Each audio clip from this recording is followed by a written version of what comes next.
Hey, it's Matt Stepp with Dave Campbell's Texas Football here in Ballinger, Texas, here with the head coach of the Ballinger Bearcats, Coach Chuck Lipsey, as his Bearcats are going through day 2 of summer strength and conditioning. Coach, appreciate you having us out and chatting with us. Yeah, appreciate it.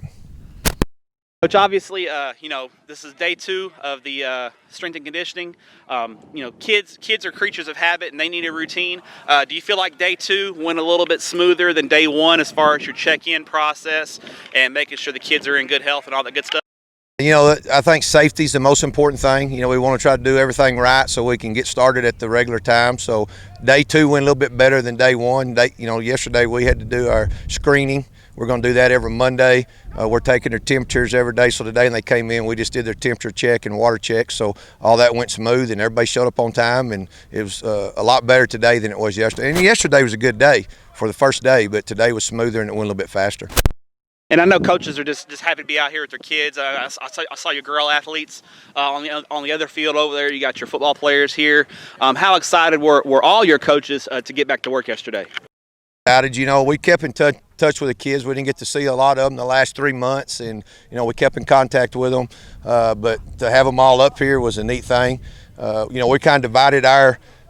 We're not doing our junior highs right now. We just kind of wanted to get through this phase 1, so we're bringing in our senior and junior boys first thing for the first hour, and then we're bringing in our sophomores and freshmen, and then our girls are coming in. Our girls are not using the weight room right now. We only have one weight room here, so we got to make sure we work that right. But the girls are working out on the junior high practice field, just getting agility and conditioning in, and we're breaking ours down into weights, cardio, and agility are our 3 stations, and we're leaving our skill kids out here for extra 30 minutes to throw and catch. So far so good. Obviously, not some kids have been working out on their own and trying to get some work in, but it's more competitive when you're with your teammates and you got your coaches out here. Obviously, you're not going 100% right away, but you want to try to work these kids back into shape. From your perspective, what kind of shape did you feel like your football guys came in yesterday when you kind of got to get eyes on them? Well, everybody else, some of them came in pretty good shape, and probably half of them didn't do what they needed to do during their 2 months. But like I told them, we got 8 weeks to get ready. For the most part, the lifting part, I was pretty pleased with.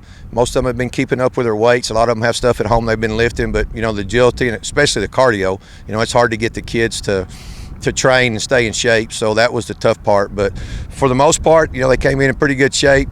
The social distancing, like I said, we have our weight room set up where we just have 12 racks 10 feet apart, and we take them in there, and we're going in groups of 12 everywhere with 2 coaches, so that's working out good. The hardest thing for us is in between stations. They're just like bear cubs, they want to be together and jumping on each other and everything else. So that's the toughest part, trying to keep them 6 foot and 10 foot apart in between stations. But all that's worked out pretty good. Let's look ahead to the 2020 football season, and Dave Campbell's magazine will be out soon. You guys are picked near the top of the district standings once again, and you had a good year last year. You went 8-3.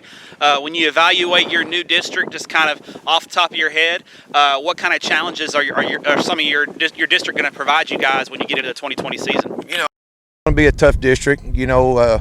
To me, Bangs, I think Bangs is going to have a good, but they got a lot coming back. Sonora always plays well, and those kids play hard. Brady's playing better. Don't know a lot about Ingram right now. Ingram's in our district. They kind of got caught between where to go, and they shot them with Brady and Sonora with us, and then Grape Creek. So it's going to be a district that we have to be ready to play every Friday night. I've kind of bulked our preseason schedule up. We're going to open up with Jim Ned, and then go Breckenridge, Sea City, Clyde, and Llano. So I think that'd give us a pretty good test of where we need to be by the time we get in district. And of course, we need to stay healthy and keep getting better each week before we get there. When you look ahead at your ball club, when the Bearcat fans come out to the season opener and see your guys play, what's the personality of your ball club going to be? What are you guys going to hang your hat on here in 2020? A lot that helps us out is experience. We've got a group of seniors that they all started since they were sophomores, and they've gotten better as sophomores, and they thought they played well last year and really improved as we got toward the end and got a lot of those kids back. So, I think the experience that those kids have us, and then we got some good kids coming off the JV that can step. We didn't lose a lot last year. We lost a few key players, but I think we're going to have people step in, and the kids are excited. We just main thing is we got to take one practice at a time, scrimmages one at a time.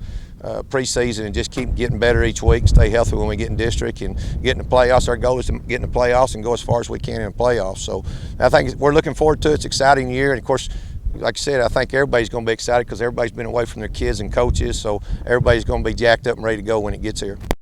A question for you, Coach. If Dave Campbell's crew comes up to Ballinger, Texas to cover a Bearcats game, where do we need to grab a bite to eat when we get into town? What's your go-to pregame spot? Oh, the sandwich shop is a good place if they're open, and then that's probably the best place I would choose to get. They got sandwiches, fish. They got, I think, the best hamburgers in town. And Beef Masters is a place you can go get buffet, and they got a real good buffet. So those are both two good places to eat. Appreciate your time. Thanks for having us out. Appreciate what you do for student athletes in the state of Texas, and good luck in 2020. Yeah, and I just want to tell you that we appreciate all you do for Texas high school football.